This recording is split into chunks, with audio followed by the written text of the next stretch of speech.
gorgeous. This is what healing looks like. So today I'm talking about, we were talking about courage before and triggers. And first of all, I'm cute. Got my glasses, different glasses, earrings, hair, whatever. Okay. So we were talking about courage and triggers before, and how I was struggling through a trigger and what I needed to get out of it and move past it and just let it go, and how we need courage to let go of what the unknown is, and this process sucks, but you know what, it actually, once you get past the ugly part of it, it kind of looks a little beautiful. And it's beautiful how the process takes place and the growth and all the other stuff. So what's going on now is I actually had a talk with a person. They didn't trigger me, but what the trigger was about. We had a conversation, and I really feel like, you can handle triggers in so many ways, but, the courage part of it was actually having that conversation. And you don't always need to have a conversation in order to get through a trigger. Sometimes you just need to process. And if you're capable of letting it go in a way where you don't have to interact with the person or the situation that involved or brought the trigger on, then why not do it? Who wants to talk? Who wants to go back to that stage? Nobody. So at least I don't. But I did have a conversation with the person. It was really interesting. And, it takes a lot of vulnerability. It takes a lot of courage to do something like that. There were a lot of tears. But I allowed myself to be honest, allowed myself to be vulnerable. With, definitely a hope that it was acknowledged or whatever the case may be, but how it went was how it went. Now, what happened afterward is what's important. So the conversation took place, and this is a person that I have constant contact with. And so I don't know if you guys have ever, let me see if I can find, I'm in my car. I don't know where it's at. So it's called We're Not Really Strangers. It's a card game. This game will make you so vulnerable. This game brings up so many questions and makes you do things like look into somebody's eyes for like 30 seconds. Who wants to do that? I was, very vulnerable situations and questions, but allows you to connect with people. And I love it. It's definitely different. And so in a way to not even reestablish a relationship, but to actually change the narrative of what the relationship was or is with this person that the trigger was about, I was like, let's play this game. So they were forward, we're playing the game. And one of the questions was, if you ever believed that you were invincible, when did you stop believing that you were? And I thought about it. And I was like, I never thought I was invincible, because at a very early age, bad things happened to me. And I that question made me realize that I really have never thought that nothing bad can happen to me, because I'm so used to bad things happening to me. So I'm expecting bad things to happen to me, whether it be relationships, whether it be not getting support from other people, whether it be people not really being genuine friends. I'm expecting that shit. And that was like a wake-up call. So you know how they go around saying, okay, what's your toxic trait? Or what's your toxic whatever? My toxic trait, and I'm going to say past tense, was, because right now I'm aware of that shit. And that shit needs to change. And that's a whole new ball game. But what my toxic trait was, is that I honestly, in every situation, in every place of my life, expected something bad to happen. And I'm not talking like chaotic. I'm talking about the little things that matter. I'm talking about not being supported. I'm talking about not being able to show my feelings and being received and acknowledge my feelings acknowledged. I'm talking about being loved without conditions or with conditions. I'm talking about all sorts of other stuff. Like, you understand the little things where you're like, okay, well, this might happen or that might happen. And that shit hasn't even happened. We're creating stories because we're already expecting it. And that was like a wake-up call for me. It was a wake-up call for me. And so even with this trigger, it was like, well, wait a minute.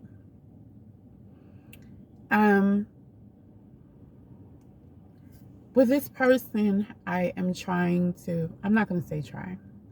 With this person, I am recalculating how we do things. With this person that the trigger was in regards to, I am revamping the context of our relationship with or without the person, because I have no control over the person. It has to deal with me. So if I change the context, so funny. If I change the context, and this was just said by somebody else I was listening to, the context will win every time. And it sucks that the sucky part about this is that we have to do the work. Because you're like, well, why do I have to be the bigger person? Why do I have to? Because guess what? We're not trying to change anybody else's life. We're trying to change our life. And the thing about that is, by us changing our life, it affects everybody else, whether they want to or not. Because once we start changing our life, and our life becomes a lot more simpler, our life becomes a little bit more better, we start setting boundaries without even thinking about it, because we're like, we're not putting up with this shit. And we don't got to think that, oh, I'm not going to put up with this shit. I need to create a boundary. It will naturally start to happen. And that's exactly what happened. So after the conversation that I had with this person, they were like, okay, let me have a hug. And I was like, I don't want you to touch me.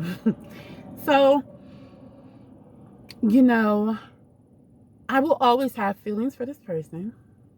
I have always had feelings for this person. I think that's just one of the things, but I'm aware of my feelings and where they come from and what they actually are. And whether they're romantic, nurturing, whatever the case may be. And so now, you know, I have to ask this person, I'm like, you know, do you, and this is not something I'm involved with at all at this present moment. I was like, do you feel like your feelings are like past tense? Like you're holding on to the past? And they said, no, it's present. I'm like, okay. But there was a but. I don't know where we stand, where I stand with you, or anything like that. But, and this is me saying the but, that has always been the case when it came to this person in regards to their feelings for me. And I always felt like, I'm just not good enough, or been told I'm not good enough, or that I had to do something different, or I had to be somebody different. And I never did. But that was the conditioning of always changing for everybody else to receive their love, or always giving to other people, or, hey, I'm that person, I'm going to help you today so that you can like me type of person. You know, that's who I was. So now that he said what he said, that person, you know, I was grateful for the conversation that was had. I was grateful that we were able to play the game. And we were able to come together in a good setting. So now that it was made aware, like, okay, I still don't know where I stand, or how we're going to move forward, or blah, blah, blah. Whatever hug was given was just a hug. It wasn't, oh, they're trying to do something different. They're trying to show love. Whatever good setting we were in was just a good setting and an experience. It was nothing more than that.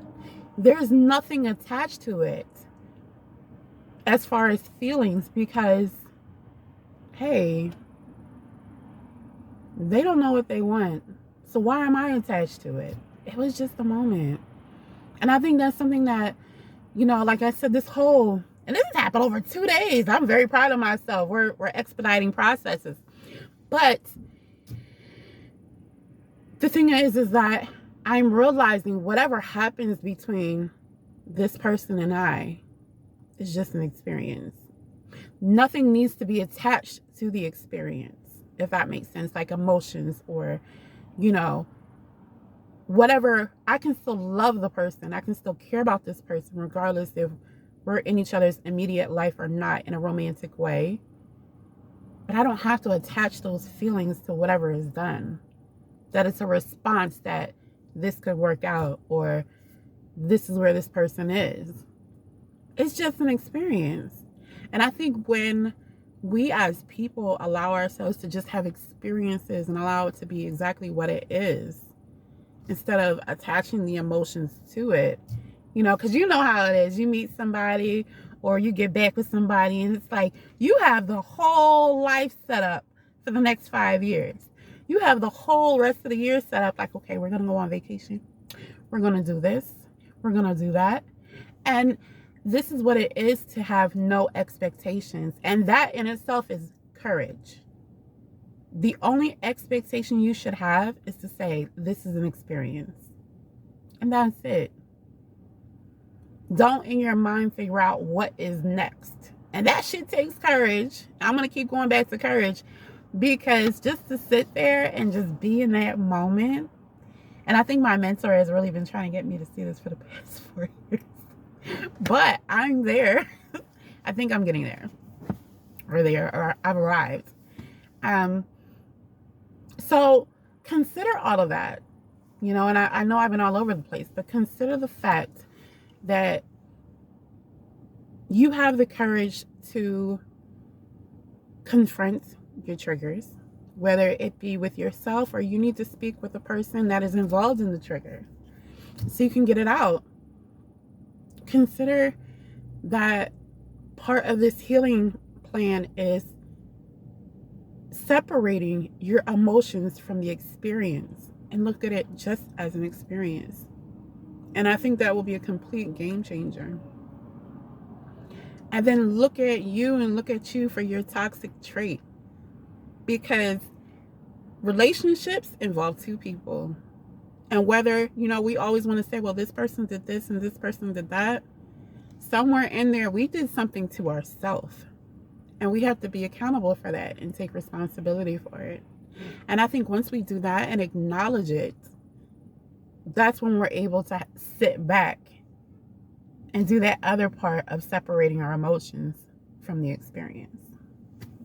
So this is what healing looks like. I hope you guys have a great day, and hopefully this helps you the way that it helped me, because I think I'm on a roll. I think we get in there.